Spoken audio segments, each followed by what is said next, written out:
it's starting to look like some of the ants may have left this area here, which we were kind of waiting on. Those are roly-poly. Let's see if we can home in on them. So this was all ants.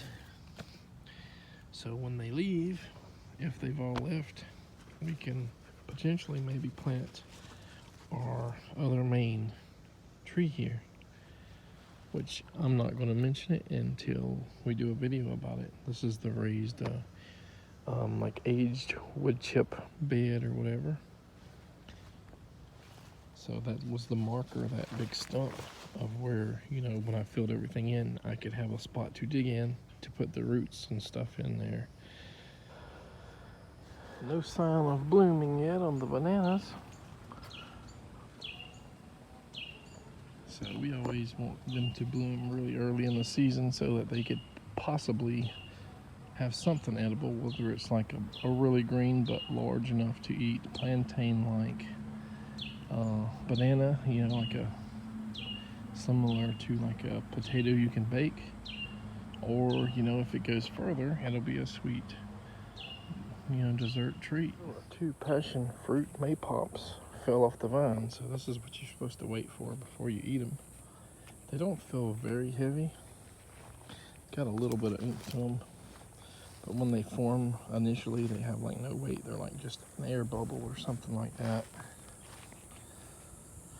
So it's been a few days since I've done any videos on the this particular collection or whatever, this particular video. I should say it's been a while since I've did any recording on this video. Not sure what I'm going to record, but it's actually the hottest day of the year so far in this specific zone. 99 degrees. It was supposedly supposed to hit 100 today.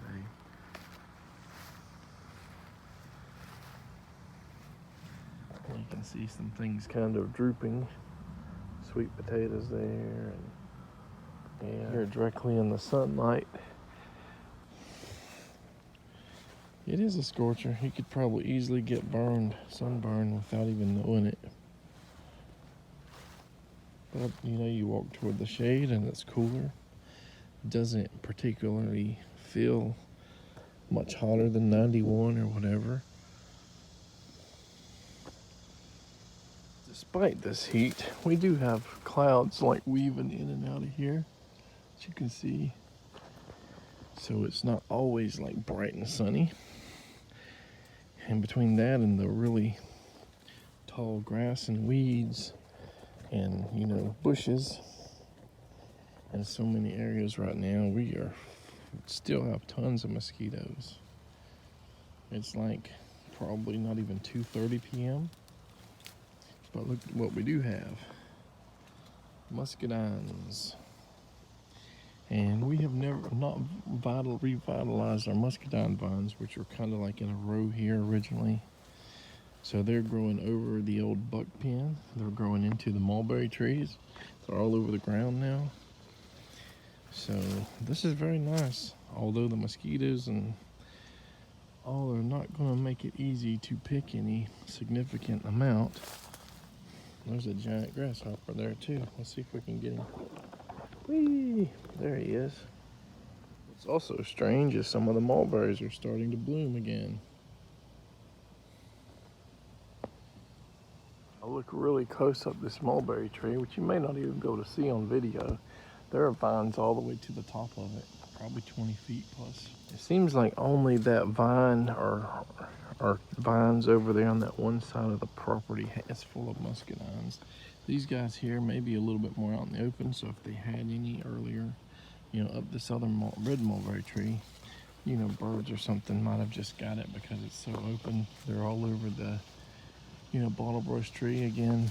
I think I see some old ones that have kind of dried on the plant, but I don't think there's been a significant portion on these for some reason. Not a huge amount of the giant fuyu persimmons on the tree, but you can see it's making the limbs kind of want to fall down. Sure, making it like a weeping persimmon. I don't know if it's just me, but this year the Seijo or Saijo Indies are all seem to be getting like orange way sooner than they're supposed to. Kind of the complete opposite side of the muscadine growth, and as you can see, there's some dried ones. So these guys might have actually produced some earlier, although I haven't noticed too much. I do see a green one or two over there, but these other ones may have been an earlier ripening variety, and they might have just all fallen off and got eaten by animals. I'm not sure. I mean, I probably had 6 to 8 different varieties all throughout here. It's possible that some have died, some of them are just growing wild through the ground and through all the weeds, kind of weaving through there. But back to the persimmons, as I was saying, they kind of getting their orange on them already. I've noticed this with on my other, the Seijo or Saijo, doing the same thing. Usually we pick them around December. You could probably pick them now and just let them ripen in the window or something. You know, a week or two or whatever, they'll be soft like pudding. I mean, that guy's pretty big. Pretty much full size. Some of them are a little small. But yeah, things have been like blooming, sometimes 2 or 3 flushes of blooming or whatever. But just everybody is seeing this last year, the weather or something has just been so off. Beauty berries are starting to ripen. Could make some beauty berry or mixed berry jam if we had enough. Here's one of our Suriname cherry seedlings. It's probably about 14 inches maybe. Doing well, so hopefully we'll have 2 or 3 in here that get full size and produce a lot of fruit for us here. And we got other seedlings in other places. This is the little area that we pick our dwarf forever bearing mulberries, and I got a little bit of everything growing here. Autumn olive, mulberries, beauty berries, muscadines, and I knew I seen these guys with baby grapes on them a few months ago, but I'm when I'm out here, I look, and I don't see them. Haven't seen them for a month or more, so something got them or they fell early. Kind of sucks, but so it looks like that one plant or that one little area of plants is producing 99% of all of our muscadine grapes this year. Maybe if we do revitalize everything, prune everything back, cut all the weeds out and start fertilizing them, we'll have better luck in the coming years. But yeah, I don't see a single grape on any of that. Not any dried ones or anything. Anybody's wondering about the autumn olives, which actually flowered this year. Nope, not a single berry. I didn't expect them based on previous years when they flowered. I mean, I just think, the only thing I can think is that despite them calling them self-fertile, it's just whoever grows them in an area where they're already growing in the wild is getting fertile, pollination. And yeah, I'm kind of all over the place here because I'm getting swarmed by mosquitoes as I'm trying to talk. So it's kind of hectic here, chaotic.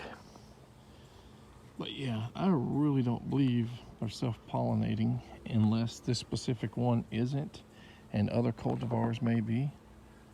Hopefully we'll have more cultivars though to pollinate with. Red navel or cara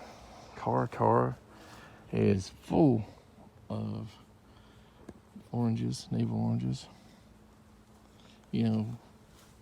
This is not a lot of oranges for an orange tree, but as far as it being like so dwarfing over the years, so small, not like, heavy growth, not heavy spreading, not a whole lot of limbs. This is a lot, and it drops a lot every year.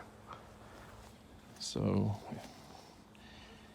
I wonder if these guys are going to be ready to eat before December as well, because usually persimmons and oranges I start picking about the same time grapefruit, sometimes I might wait till like January just so they get a little more sweetness or something to them. My blood orange really isn't faring near as well as the red navel. I mean, there might be like 10 on it. As you can see, there's even less growth on this guy than the navel orange. And it seems to drop a lot of fruit as well, pretty early on. This is the pink seedling grapefruit, or red, or whatever it is.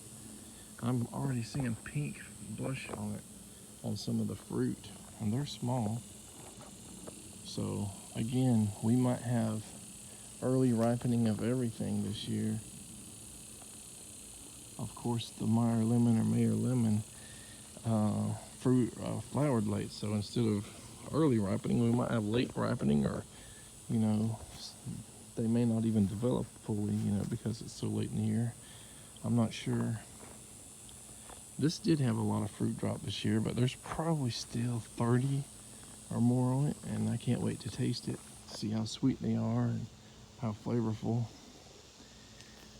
I mean, I like my grapefruit to be sweet, but it also has to be acidic. You know, the acidity, a lot of the flavor, you know, comes from the acidic portion of these guys. And if it's just sweet without any acidity or flavor, then it's not very good.